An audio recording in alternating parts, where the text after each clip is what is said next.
Olá, esse é o projeto integrador para a licenciatura 1, turma 9, grupo 6.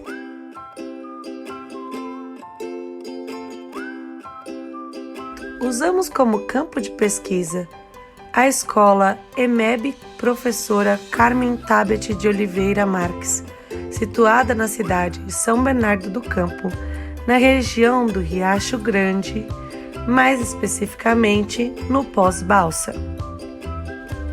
Nossa escolha por essa escola se deu pelo fato da Fernanda Lordelo, aluna integrante do nosso projeto, já lecionar aulas de arte nessa escola e, portanto, já conhecia e dominava alguns dos problemas enfrentados pelas suas turmas. Em nossas conversas iniciais em grupo, discutimos quais problemas a aluna Fernanda Lordelo já enfrentava na escola, lecionando as aulas de arte. E um dos fatores que mais chamou a atenção dela, dentre todas as turmas, é o fato de muitos alunos estarem com atraso na alfabetização, inclusive os alunos do 5º ano. Porém, uma das turmas chama mais atenção, é a turma do 2º ano C, inclusive quando comparada com as outras duas turmas de 2º ano que a escola possui, o 2º ano A e o 2º ano B.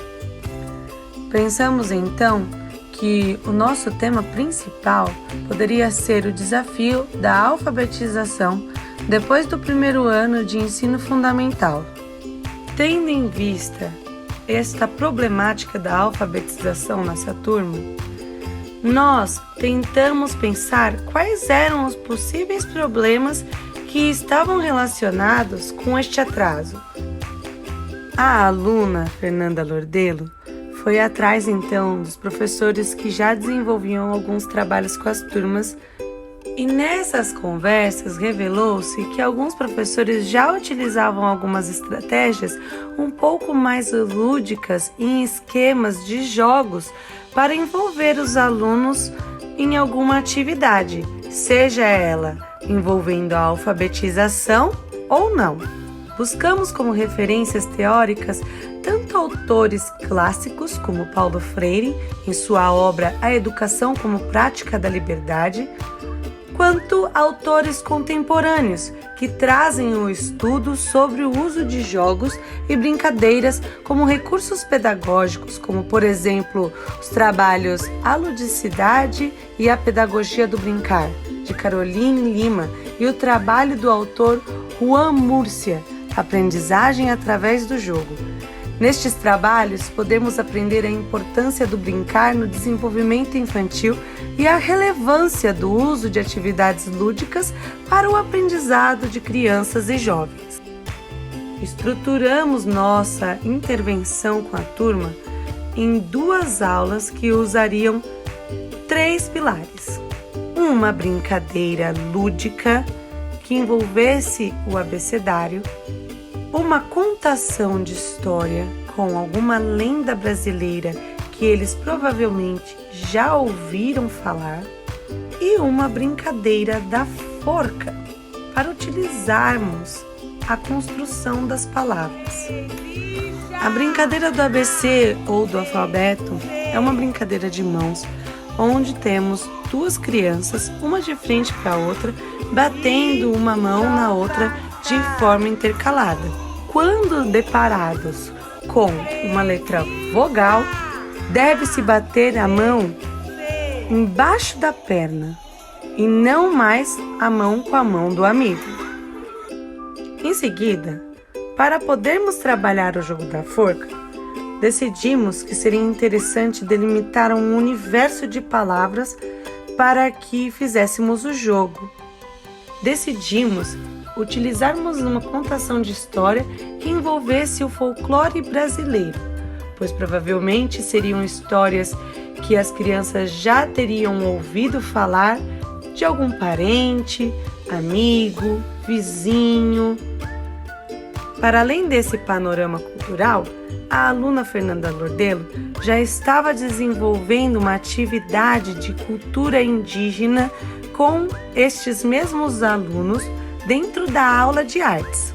E um dos povos indígenas estudados tinha uma brincadeira que envolvia a lenda do Curupira. Então, como segundo momento da primeira aula, nos sentamos e fizemos um momento de contação de história, utilizando a história O Coração do Curupira, presente no livro Lendas e Mitos do Brasil, de Teobaldo Miranda Santos. Após a contação de história, ainda ficamos um tempo conversando sobre isso, sobre a lenda do Curupira e sobre as histórias e demais lendas que eles conheciam do folclore brasileiro. Foi um momento de troca de experiências e um momento de troca cultural das crianças com a professora que aplicou e das crianças com elas mesmas, que compartilharam inúmeras histórias e fatos sobre o Curupira. Na nossa segunda aula, estava previsto que começássemos novamente com a música do ABC e partíssemos já para a forca em pequenos grupos. Porém, foi um dia atípico na escola. Tivemos uma aula muito mais curta do que o esperado. A aluna Fernanda Lordelo, que aplicou as aulas, precisou adaptar um pouco o nosso planejamento.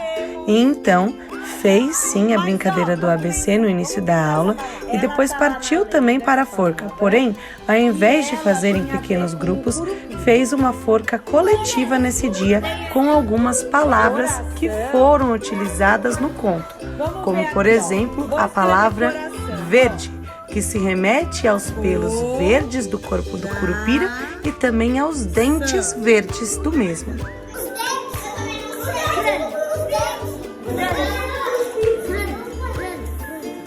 Que letras tem nessa palavra aí que você falou? Que palavra? E? C.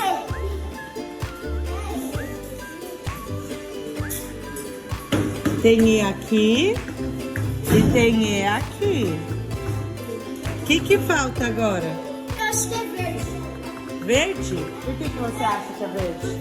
Eu acho que é os dentes assim na cor. No terceiro dia, então, depois da nossa brincadeira do ABC e todo o envolvimento de climatizar a aula com a música e a dança, nos sentamos e a aluna Fernanda Lordelo explicou qual seria a dinâmica dessa nossa nova forca, uma forca em pequenos grupos. Como assim? Eu que vou escolher os ajudantes, vão ser alunos que eu sei que têm mais facilidade para escrever. Eles vão ser os que vão ajudar o restante do grupo a escrever, tá bom? Cada rodada vai ser a mesma palavrinha. Eu vou falar no ouvidinho dos ajudantes qual é a palavra. Cada grupo vai ficar em uma mesa para fazer a forca. Então, esse grupo vai ter uma forca, uma bandejinha de letras, aquela mesa vai ter outra, aquela vai ter outra. Mas todo mundo... A cada rodada, a aluna Fernanda falava quantas letras tinha na palavra da rodada. E depois, passava de líder em líder, falando qual palavra era essa. Lembra que eu propôs um tracinho para cada letra? A gente vai pôr...